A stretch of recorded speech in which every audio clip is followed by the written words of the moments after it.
All right, hello everybody. Back here with another episode of the Build Podcast. With a lovely privilege today to sit down with Mr. Ben Singer of SR Law, condo development, real estate investor, focused lawyer.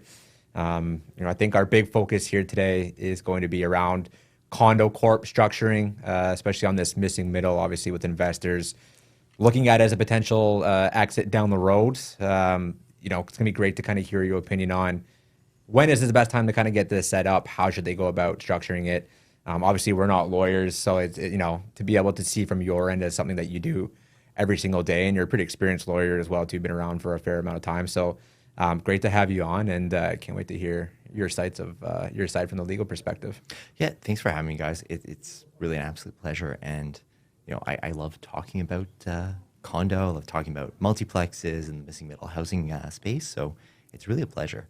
I guess I don't know where you guys want to start, but I guess I can kick off by saying we are seeing huge interest in people building up as of right multiplexes, as of right small apartment buildings, whether in Toronto, in the GTA, essentially anywhere they're zoned as of right, because nobody wants to go through huge government application processes. Mm-hmm.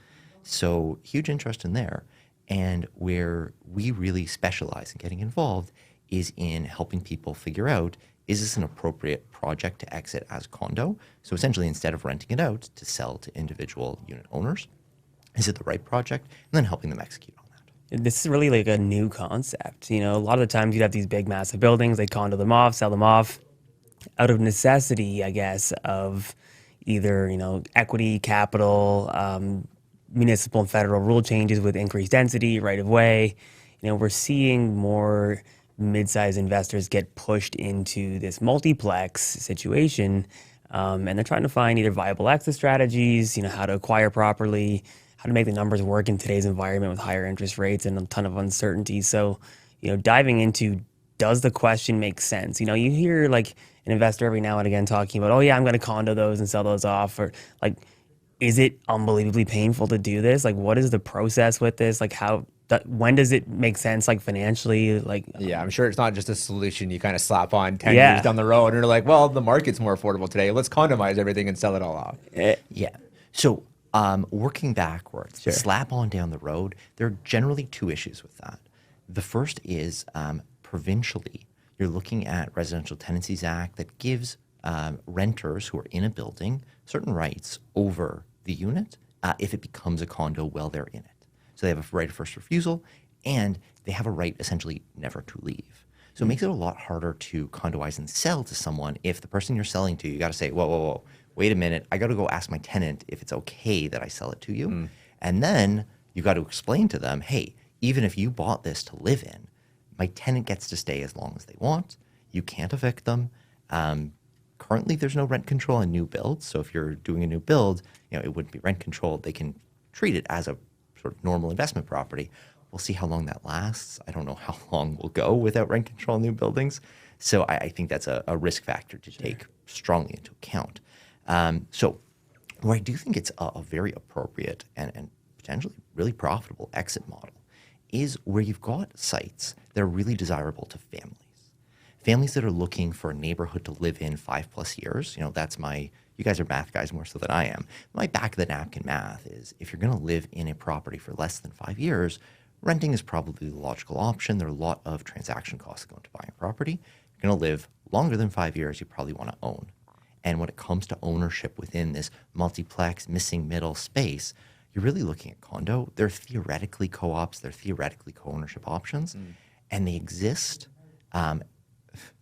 The funny thing is, it's really the financing side that makes them really difficult to do. Most lenders, again, you guys would know better than I would, most lenders aren't terribly interested in lending on co-ops. And the co-ownership situation, where essentially you and maybe family members or friends, you own a building together and then you use the units as you see fit. Well, if somebody's life changes, they want to move, other options, you're essentially tearing down whatever financial structure you built, tearing down whatever mortgage you have, remortgaging it, apportioning things. Becomes a huge mess. The beauty of the condo if I can call it beautiful, a legal structure. I think it's beautiful. Twinkle in your eye. Let me tell you. To the eye of the beholder, right? So I mean, it's 100%. The beauty of the condo, of the condo unit, or as I like to call it in this context, the Multiplex Condo Unit, or MCU. I'll use that that acronym, and hopefully Disney won't sue me for their MCU. But the beauty of the MCU is that it's an individually conveyable and individually mortgageable piece of property within this multiple living situation. So you can fit more units on one lot, but everybody owns their own piece of property. And the beauty of the MCU, as opposed to, say, a condo tower, which, still are appropriate for a lot of different options. But the beauty of the MCU is for families in neighborhoods where towers aren't the best option. You can have a little bit more dense living, but access to the schools, the parks, the libraries, these resources that families really value. They really value proximity to, that they can walk instead of driving, that they can let their kids run out to the park without having to worry, because the park is visible from their kitchen window. Yeah.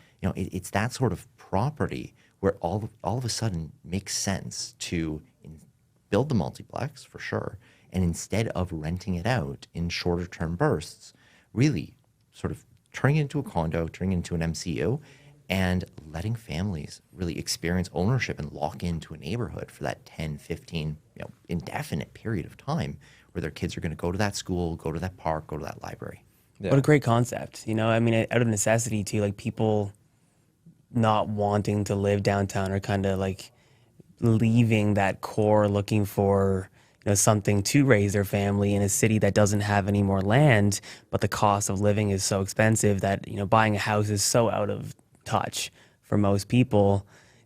Having that idea and bringing that to life is definitely where things are going. Yeah, and I think, obviously there's a lot of great points that you kind of brought up there. One of them obviously being, and we can get to that, but the ability to get tenants out down the road. People obviously have a hard enough time, which is natural tenant turnover and the landlord tenant board right now. But also, what kind of units and what kind of what kind of projects are we looking to designate, right? Is it going to be a more condo style type, box style, or, and you may not get this in Toronto specific, but in the surrounding areas, Kitchener, Waterloo, London, but more of this stacked townhome type style where you're building these roads.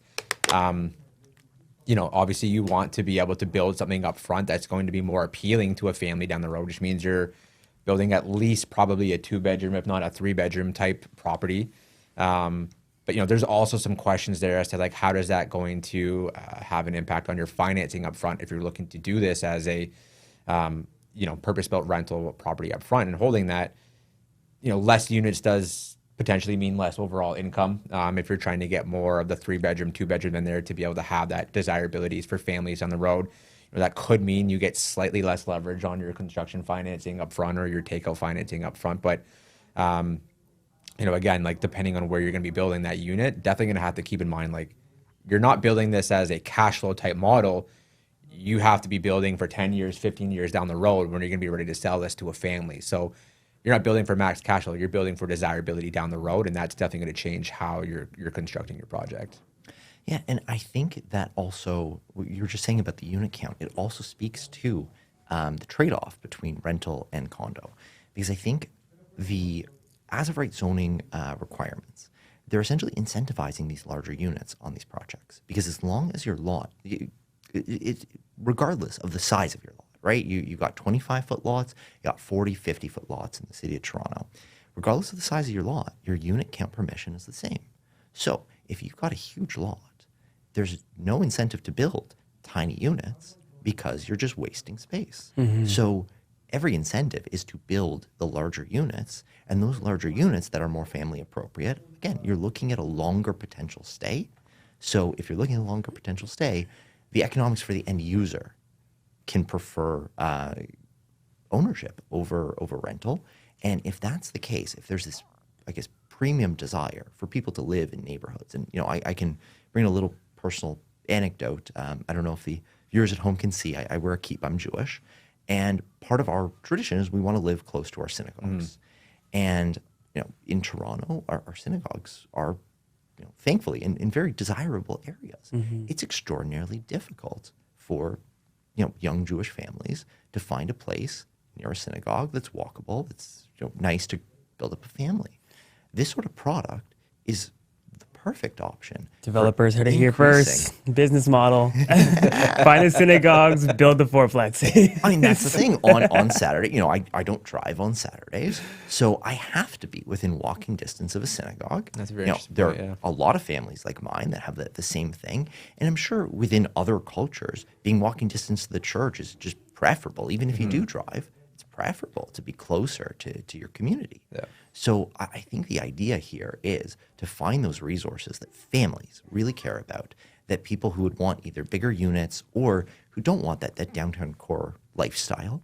Because I think within the downtown core, we're looking at towers one way or the other. Yeah. Has to. It's whether it's purpose-built rental towers, whether it's condo towers, it's got to be towers in those neighborhoods, and even sort of outside the core, but in these like a Yorkville. I don't consider Yorkville to be in the core, but that's always going to be towers. Like there's no, I think, future of development there that is on this 4-unit scale. Like there are some very nice properties there that are currently single-family homes, but I think if those ever change, they're going up.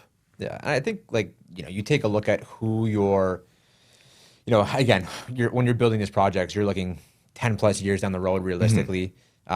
Who's your type of target audience going to be, right? You're looking at that younger 20-year-old professional that is in the midst of building out his career or her career, depending on boy or girl, female, male, whatever. They're going to have a family 10 years down the road. And in today's society like that, the idea of owning a larger home as your first home is kind of gone out the window, right? I mean, the new model is you kind of buy a smaller condo and then you work your way up with the equity and then start kind of trading your way up. So if you can build these larger condomized type, potential units that are going to be sold down the road, again, building to who you're going to be selling to, but in these areas as well, you kind of give them back that hope of, hey, I'm not stuck in a cramped little condo downtown Toronto. I'm back in a little bit more of an urban area.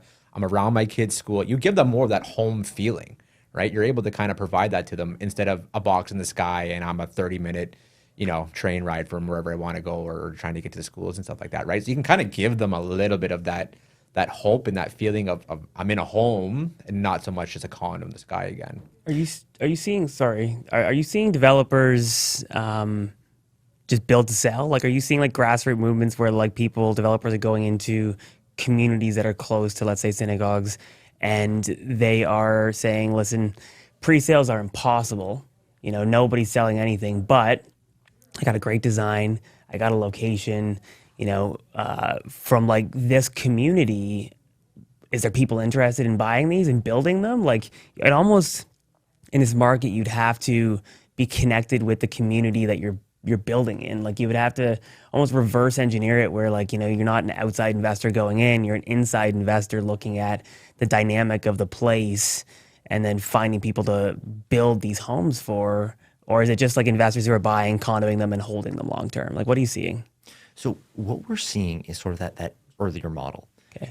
of knowing the community, knowing that there's demand for higher density there, and building on spec with the, I guess, deeper knowledge of the community, knowing that there's demand here to sell off at the end of the day. Because what you were saying about pre-sales is absolutely true. It's extraordinarily difficult market for pre-sales. I do think this is a product type that actually could bring pre-sales back in that the wait time is not as nearly as long.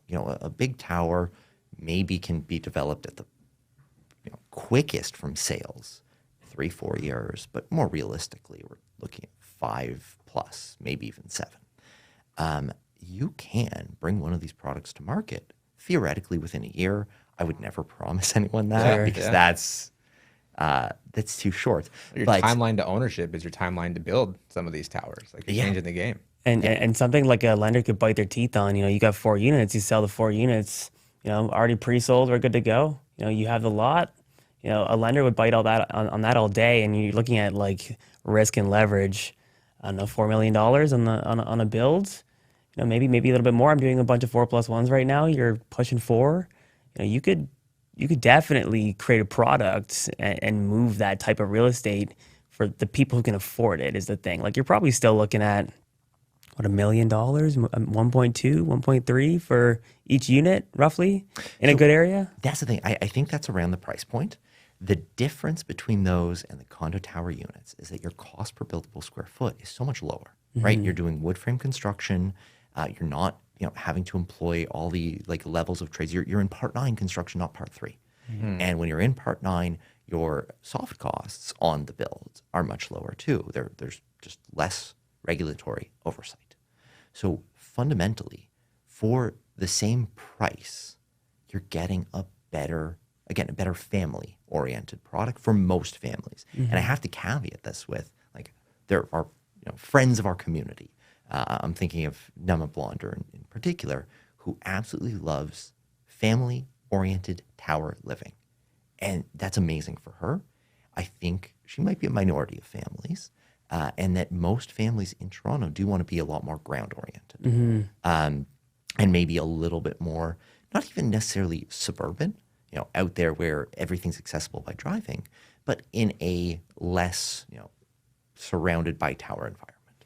And if that's the case, then this product type, again, has a lot of attractiveness. And if our friends in, I guess, the real estate agent community can figure out the pre-sale component of how to sell, on essentially, it's going to be a relatively unique unit. It's not like there are dozens of cookie cutter units, one on each floor, stacked up on top of each other. It's a unique unit. Well, it'd be great because you could just here's your spec. You want your countertops, we can build your countertops. You want your stuff the way it is, we can build this for you. Almost like custom home, pretty much. Like you're pre-selling a home, but like a small condo, 4 or 5 people, or families. Well, it also makes me wonder too, is it, is there an ability to create a product that's almost like a commercial rent to own where, hey, we know we're building this to you for spec. Now, 10 years might be too long of a timeline for a rent to own to really make sense. But, if there's a window for a 5-year period of, hey, you don't have your down payment saved yet, but, we can do this as a rent to own type project. You have a fixed contract lease for the time period. It gets even more interesting because on the rent to owns, there has to be some sort of typically forced depreciation done by the renter, right? They have to put that equity into the project. So is there a way for the lender and the owner of the building to be able to say, well, hey, it's a brand new build, so we know this isn't going to go necessarily towards appreciating and upgrading, but hey, this is going to cover the repairs and maintenance. Can we then start to cut costs from a borrower standpoint that from a commercial qualification standpoint, hey, now the tenants are actually covering the repairs and maintenance. They're making these types of projects more affordable from a borrower standpoint because we can start to cut some of the cost off. Depending on how popular this really gets and how successful it could be. There is opportunity there for a creative type product where it's specifically for these condo conversions, purpose-built rental. But, at the end of the day, 5 years, 10 years down the road, the goal is to sell it off. Yeah, so I think there's potential opportunity there. My, risk analysis would be anytime you're dealing with tenancies with the idea of selling after the fact, as soon as something goes wrong, it goes very, very wrong. Yeah. Because the landlord-tenant board, first and foremost, is just unbelievably tied up. So whatever you think about the rules of the landlord-tenant board, you can't apply the rules for 9 to 12 months. If you're listening, please change it. Please help us. Doug Ford, we're counting on you. But fundamentally, if you can't get a judgment for 9 to 12 months, and when I say a judgment, I mean your first appearance maybe results in a judgment, maybe results in an adjournment because you're dealing with someone who is call it a professional tenant who knows that the landlord-tenant board is oriented towards being tenant-friendly. They come with a sympathetic story, and they delay things. And there's a good element to that. I think tenants do need protection. Let's be clear on that. But it makes any sort of investment play where, again, your end model is, I'm going to sell this off at the end of the day, it puts it a lot at risk. So that's where I do think, unless you are, litigiously oriented, let's call it that, or otherwise very comfortable with the litigation risk going to landlord-tenant board, I think there's a bifurcation. I think you're either building for purpose-built rental with that in mind, or you're starting from condo right up front. And I think what's interesting right now, and actually I don't love this policy because I think it's systemically risky, but CMHC's raised the limit for their insured mortgages for homeowners to 1.5 million, which brings you well within the purchase price of these sorts of products. So you can see someone putting 5% down, which is sort of a normal, it's actually low for a deposit on a pre-built, and otherwise being able to finance their way in. And frankly, if someone can't put 5% down on a condo purchase and sort of in a rent-to-own situation even, I would be very worried about the litigation risk. Well, I think even like most of the time, even on condo purchases over time, I think you're at 20%, 15, 20% over, certain milestones on. Yeah. Yeah. On a pre-built, I mean, the lowest I've seen a lender require is 7% before they'll start putting money in. And even then, what's the next draw requirement? Yeah. So to borrow money on the deposits, you got to have the 15% in. Now, the interesting element of that deposit availability, if you are pre-selling, is that you can also use the deposits to build. They have to be first secured. So, you can't just, on freehold, you can take people's deposits, do whatever you want with them. That's going to change. Again, Doug Ford's on it. I don't know the exact legislative schedule on that change. It's coming up. So he says. TBD. I trust on this one. It's a big potential issue. A lot of the sort of toxic blow-ups of the last 2-3 years all had to do with freehold product deposits. So it's inevitable, whether it's Doug, whether it's Bonnie, whoever is in government, it's going to happen. And I agree with that. I think there has to be some sort of protection of projects, going south one way or another for whatever reason, and protecting a buyer's deposit. I think that does have to get put into Is that place. what bonding is, though? Exactly. Yeah. So on a normal condo But it doesn't always project, play out perfectly. It won't play out perfectly, and I think there are bad actors in the system that make it not play out perfectly. But fundamentally, on a condo project, and we have seen this in the tower space, I think we're going to see it. Again, once someone cracks the pre-sale flow, what we're going to see in the MCU space is deposits put in. What happens is they go into a lawyer's trust account. You register insurance over it. So an insurer, Viva, Westmount, guys like that, they'll put an insurance policy in place. They'll take a second mortgage on the property to sort of have that security that, God forbid, the worst happens, the buyers get their money back. So that security is in place. The money gets released into the project, and it's essentially the cheapest capital you could. I think lenders would love this. Yeah. I think the risk on $4 million builds, in a great area, all pre-sold, Problem is just trying to get lenders to bring on a new product. Like, we all know how hard it is for them. I mean, even just taking a look at laneway suites and adding garden suites right now, like how slow it's been for them to start to adopt these processes when people have been banging on, MP's doors for years now, saying, hey, look, like, this is a fantastic way to help the average family with affordability and to be able to create a little more income. And it's just been such a slow adoptive change. I'd love if they did it a little bit quicker. But I agree, though. I think the Canadian real estate, I mean, we take a look at the challenges and we see things that are happening. Like, it's tough enough having such, a small selection of lenders to be able to get things done, compared to the States. We have, 6, not including all the credit unions in different provinces, and then you have 4,500 different lenders in the States. If we're not going to have as many different lenders, we have to be able to have some access to, the ability to create some different products that are going to be able to help, these new creative projects come to fruition. And we're seeing already the majority of the volume isn't the big condo developers. It's the $1 to $10 million average investor that's banging out the missing middle stuff, and they need the support to be able to continue to build these projects, because that's where the majority of the volume and the flow is coming from right now. So, I mean, the one question that keeps popping into my head is, obviously, when you're in a condo corp and you got 40 units, 30 units, and you're on the board and whatnot. I'm on the board on mine, and I think about the board meetings and how there's representation of basically everybody. I mean, there's a few people who make decisions, but most people have a say. What happens if you have 4 people and then 2 people just decide, nah, you know what, I hate your music, you're so loud, you don't cut the grass, and you start to have let's say 3 to 4 people have to make a decision on a condo corp. like, I don't want the roof color like that. Like the smaller the amount of units, I could see definitely having more challenges with being able to move things forward instead of like, a larger building where it's just consensus. It's I was at an industry event the other day. It was a lender and they had an architect come on and he was talking basically like this, how they have built these beautiful multifamilies and they condo them off and either duplexes, triplexes. And he said there was this one time where this guy bought it and the other guy bought it and they just hated each other. It was just like, it was complete battle until one of them decided they were going to sell. But the one guy made it really hard for the other guy to sell his condo. It became a problem. Yeah, I mean, fundamentally, you're talking about Blue Lion, and their work is really beautiful. Yeah. And honestly, Evan's been an innovator in this space, and I'm really grateful for the conversations we've had because it's actually informed my legal work.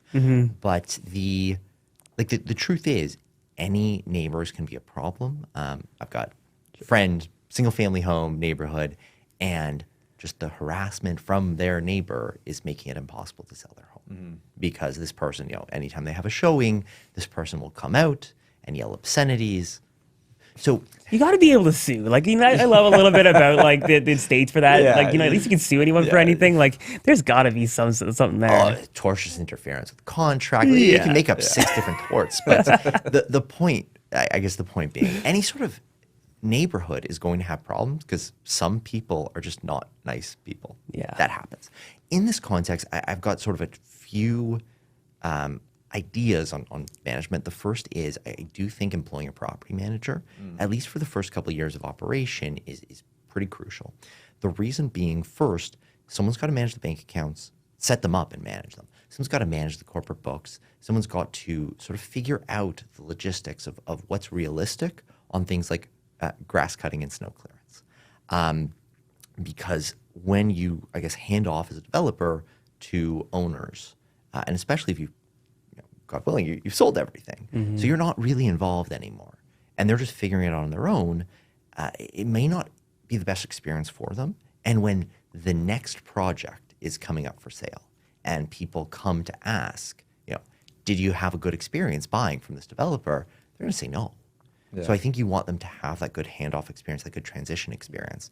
And over the course of the first year or two of the condo existing and operating, they can decide, is this property manager really for me or not? But I think that the starting point is have the property manager. The second is reduce as much as possible in your design process the common elements. So if you don't have common grass to cut, it becomes a lot less of collective action. But one of the things Evan does with his projects is prioritizing assigning grassy spaces, things like that, to a single unit, as it's called. Either it's part of the unit or it's called an exclusive use. Hey, get off my grass. Don't be sitting on my grass. You have, if it's an exclusive use common element, you have every right to be the guy with, the shotgun on your porch. Now, you don't have a right to a shotgun in this country, but you have the right to sit on your porch with maybe a fake shotgun and yell at kids to get off your grass. Yeah. Now, you also have that right on the common elements of the condo, but if it's the kids of someone else in the unit, you can't yell at them to get off the grass. But reducing the common spaces really reduces the collective action problem. And whether or not you have a property manager or not, it's the unit owner's problem to take care of. And you're unhappy that a different unit isn't cutting their grass. Well, fine. That's a bylaw violation the same way it would be a bylaw violation if your neighbor wasn't cutting their grass. Gotcha. And that's really like making people as much neighbors as possible.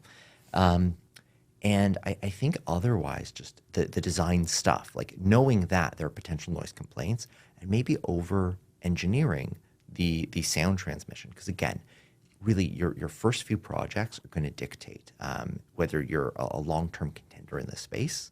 And noise between units is going to be one of the big things. Yeah.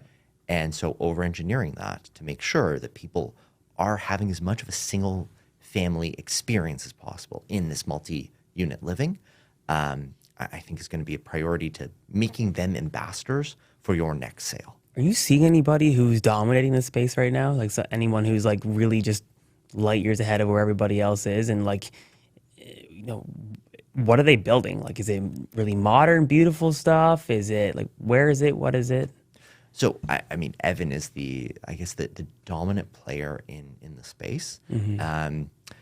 being a lawyer, it makes it a little bit difficult to talk about my clients' Yeah, projects. Sure, yeah. So what I can say We is beg. we did work on for HMV Homes, the 319 Mortimer project, and sort of there's public information about that. So I'd encourage everybody to sort of Google that, check it out. There's Toronto Star articles. There's obviously on the MLS, all the sales information you can access.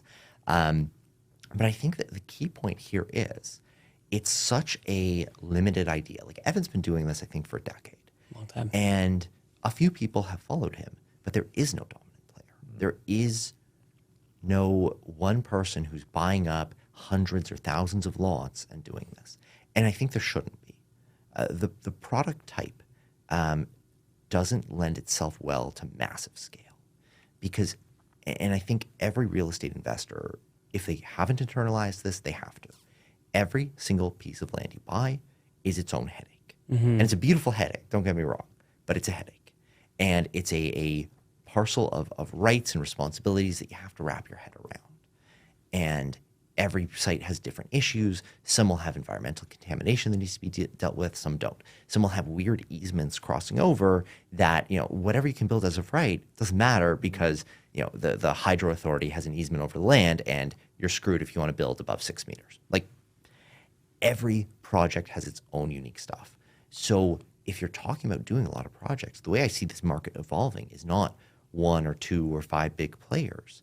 It's dozens, it's hundreds of people doing 2, 3, 5, 7 projects a year and really democratizing the development of Toronto. Just local experts, I think we're building starting to see great. that. Like I'd say on average, like if you talk to an investor that is getting into the the small development, the infill stuff, how many projects do you want to build? Well, I want to target like 5 or 6 in my first year, ideally, and then they're like, and then I want to build one, like I want to start getting like 10, 12 projects a year, and 5 or whether 6 or in not your first year. Yeah. Listen, How much money do you have? Haven't not done it financial before. advice. Forget Don't the go out money. and build 5 or 6 in your If you first have year. money to build 5 or 6 in a year, you still can't build 5 or 6 in your first year. Well, sorry, No. I shouldn't say build 5 or 6, but at least acquiring 5 or 6 pieces of like infill development land where you have the potential to get into these projects. I agree with you. Building 5 or 6, I mean, you definitely have to be well capitalized to be able to get into those situations. But in terms of like whether or not there's a major player, I think whether or not it's good for the space, I think it may yet to be seen as we're just starting to kind of get these zoning changes that are coming into effect. So I think it's going to be interesting to see if anything starts to develop into more of a major player with people taking advantage of the higher density zoning. So I guess like that's to be seen. But even just going back to what we were talking about earlier in terms of picking out who's going to be there in 10 years, but also soundproofing. You're going to have like insulated like concrete, right? Like the projects themselves are going to change a little bit where it's not going to be, again, I'm just building like a rental unit.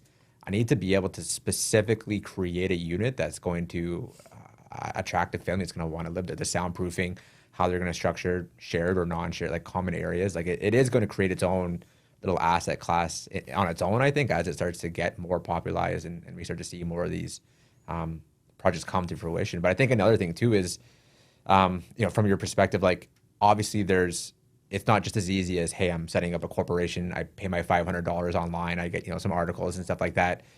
Speak a little bit about what actually goes into setting up, a condo corp and how long does it take?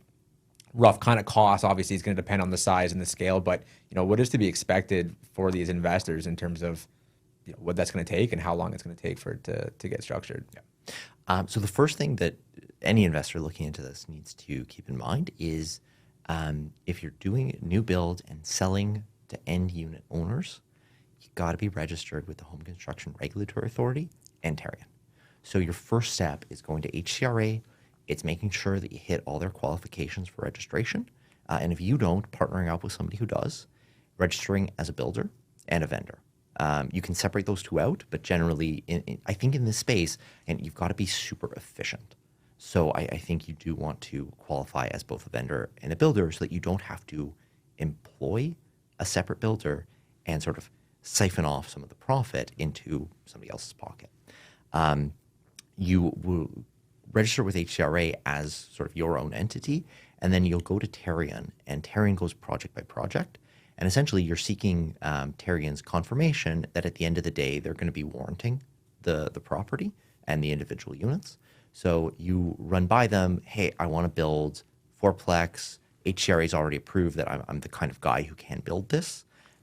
Here's my proposed condo docs. Here's my proposed agreement of purchase and sale.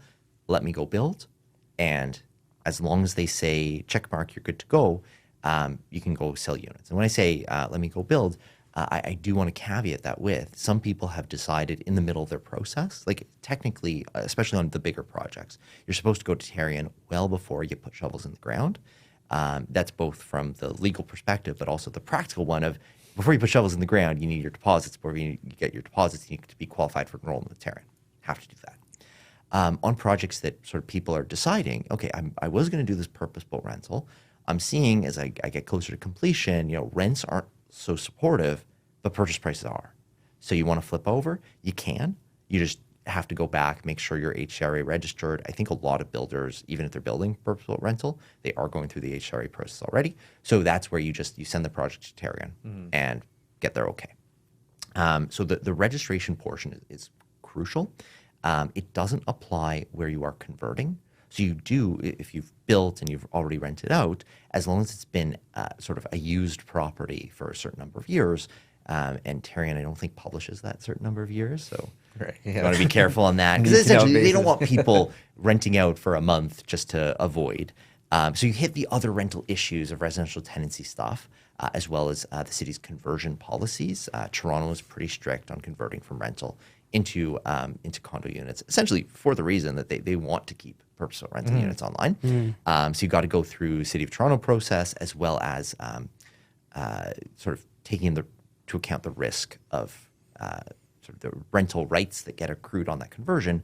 But you can, and if you do that, Terrian isn't part of the process. So the regulatory stuff aside, essentially what you need on your team is a planner, essentially someone who's going to communicate with the city, apply to the city for permission to be a condo. Now, that permission should come through, again, unless we're dealing with a conversion, it gets a little bit more complicated. The city, as part of sort of planning philosophy, they're not supposed to differentiate between ownership and rental. Obviously, they do. Every level of government does. But as a matter of philosophy, they're not supposed to.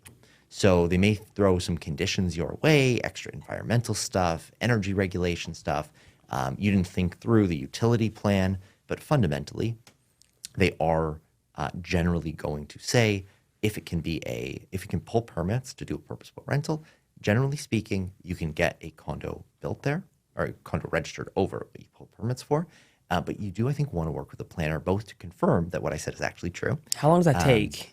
So that's an interesting question. And the reason I say it's an interesting question is it totally depends on the municipality and how busy that municipality is and also how familiar with condo they are. So in the city of Toronto, we've seen as short as on these projects, like a sort of 3 to 4 months from here's my application to essentially here are conditions of draft plan approval. What that means is essentially the city will let you register a condo. You just have to do X, Y, and Z.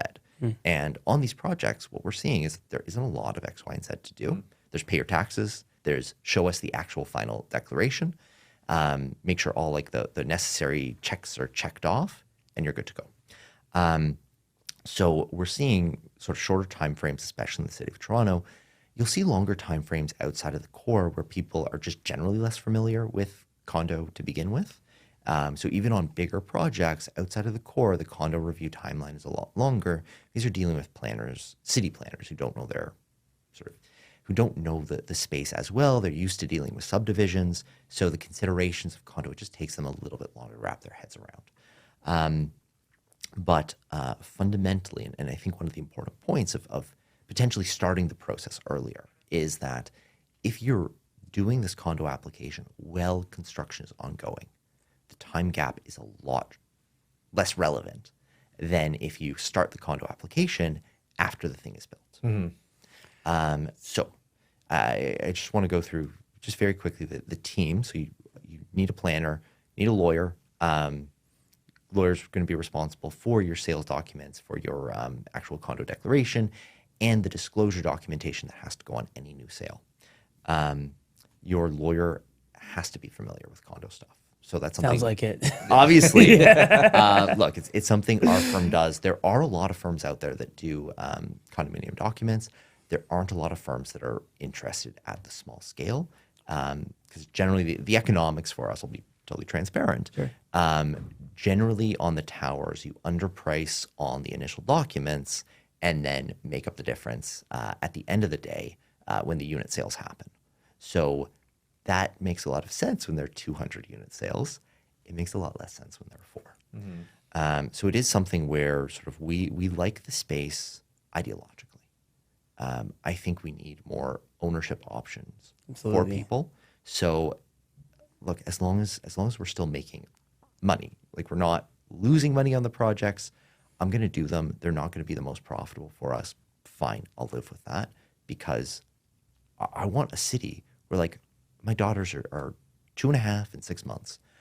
I want a city where in 18 years, they can conceivably, rent affordably for their first few years out of university and then buy a home. Yeah. And the way I see things going, that's not going to happen.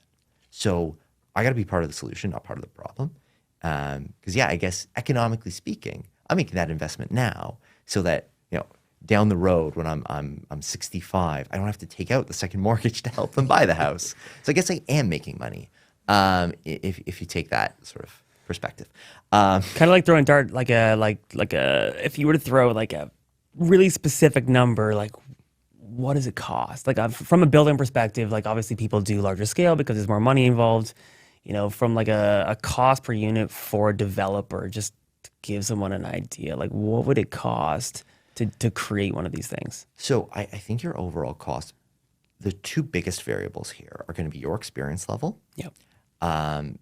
And I guess the complexity of the condo. And on the simpler end, where you are an experienced builder and you are working with a very professional team, I think you're roughly looking at 150-ish on the registration side. Sorry, Very important thing like to know. the all covered sort of to get to registration through end unit sales. I think you're 200 plus on both more complex condos, but also when you have less experience and your professionals are, I guess, more time intensive on their explanations of what you need to consider and where sort of decisions aren't able to be made in an efficient way. So I do think what you want to do rather than rely on my numbers, they're not terribly reliable. You want to find your professionals. So it's the planner, lawyer, you need a surveyor because that's who's going to do your condo plan.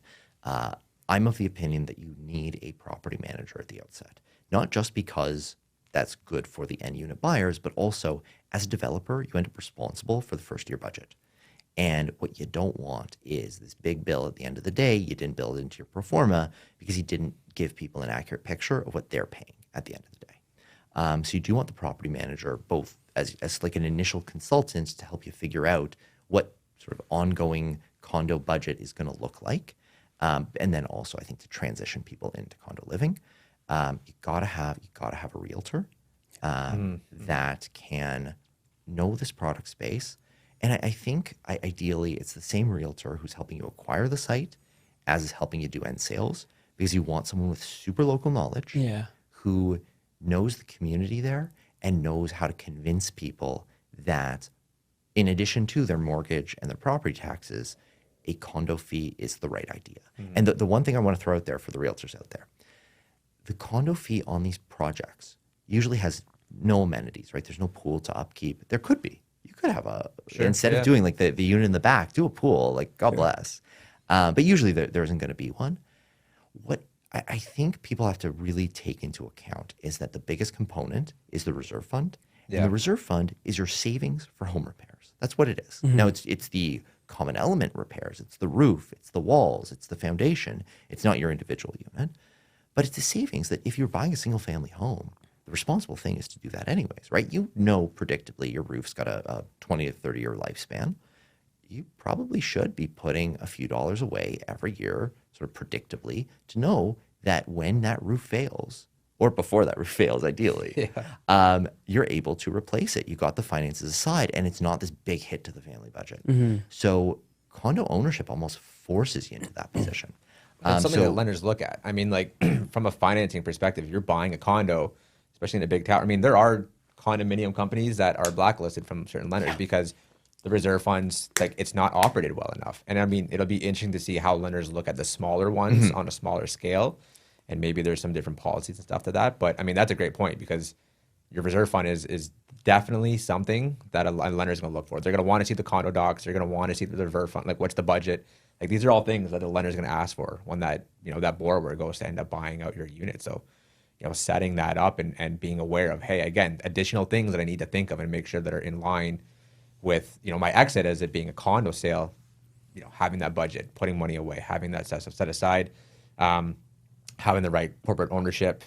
Also good to know, I mean, in terms of the budget of structuring it, 200, 150 may not be bang on, but people are out there expecting, hey, this is going to be a $20,000 corporate structure, right? This is going to be, a big chunk of change that you're going to have to be able to put this together. And again, if that's not budgeted into the project, it's, there goes the exit. I mean, that's one of the reasons why I think that the product type is going to take some time to get off the ground. Because right now there's a lot of incentives around purpose-built rental. We need that HST rebate on this kind of stuff.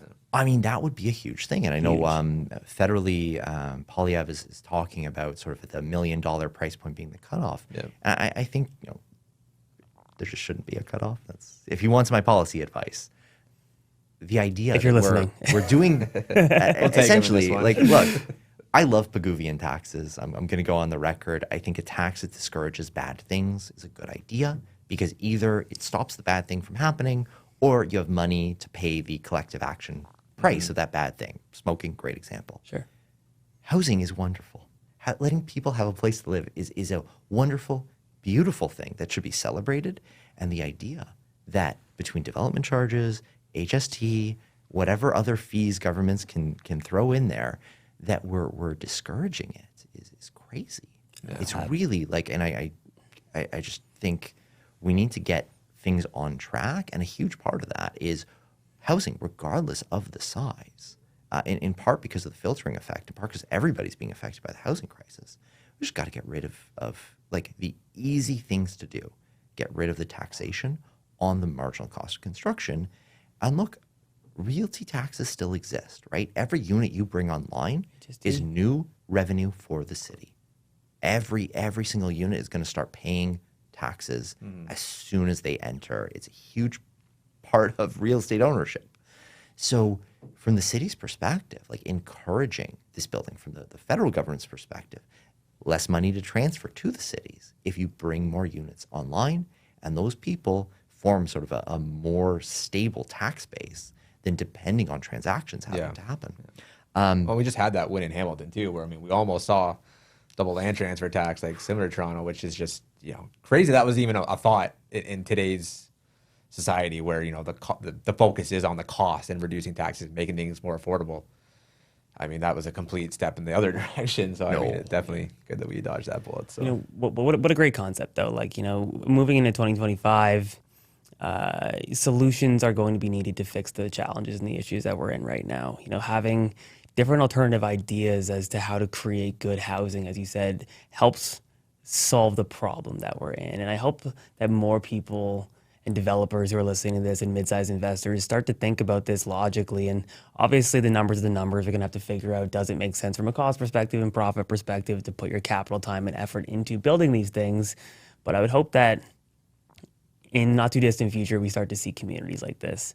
The NIMBY, areas, the beautiful areas, obviously don't want fourplexes in their areas. But I think that the growth of a city, like a healthy growth of a city, needs this. And we're going to continue to see people have phenomenal ideas like this, and we're going to try to help them develop them, and you're going to try to help them develop them. And if somebody were listening to this right now and they were to look for a piece of advice, if you're going to leave them with something, what exactly would that be? So I think the biggest piece of advice here, and maybe it speaks against my own self-interest, my biggest piece of advice is what we need is housing. And on most parcels of land, I do believe some model is going to work.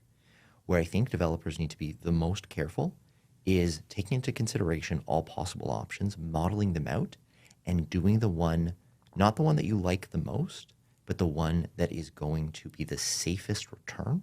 Because fundamentally, if, say condo pencils and purposeful rental pencils, condo pencils a little bit worse, but you like condo.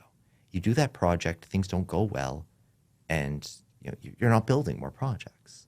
So fundamentally, I think taking a very realistic look at your budgeting, getting as accurate budgeting as possible. So, contacting before you make your assumptions, contacting your consultants and getting quotes from them that will give you better data and better ability to execute. I think that's the crucial part, is focusing in on the projects that are going to essentially make you the most money, so that you're setting yourself up best for the future. And obviously, if you're inclined towards a condo project, I'm happy to both provide my own services and provide you a quote up front, so it's very transparent, but also connect people with other professionals who are interested in the space, both on that sort of the unique registration side, but also people who can help them build. Obviously, I leave the financing to you guys. The numbers are not my thing, but people who can help them build, who are familiar with sales in the area, just that sort of localized knowledge that whether condo space or local to certain communities, really, we've just got to get building. And to the extent that I can help any developer with that, I'm here. Cutting the tape is the biggest thing first. Yeah, absolutely. Absolute pleasure having you on today. We'll put your contact information down below for anybody who wants to reach out. Reach out directly, I'm assuming email, phone. Email, phone. I'm really bad at picking up the phone. Okay. LinkedIn, Twitter. You can find me on Instagram. I don't really post on Instagram because I'm not good looking enough, as your viewers can see. You guys are gonna, podcast guys will have to. You guys are go gonna have to let us know to YouTube to decide. But yeah, LinkedIn, Twitter, whatever. I tweet a lot about multiplexes, real estate, that kind of thing. I LinkedIn post about that stuff too. But yeah, reach out. I'm always available. Love that. Yeah, thanks so much for coming on today. We will most definitely have you on again. Looking forward. Yeah, thanks.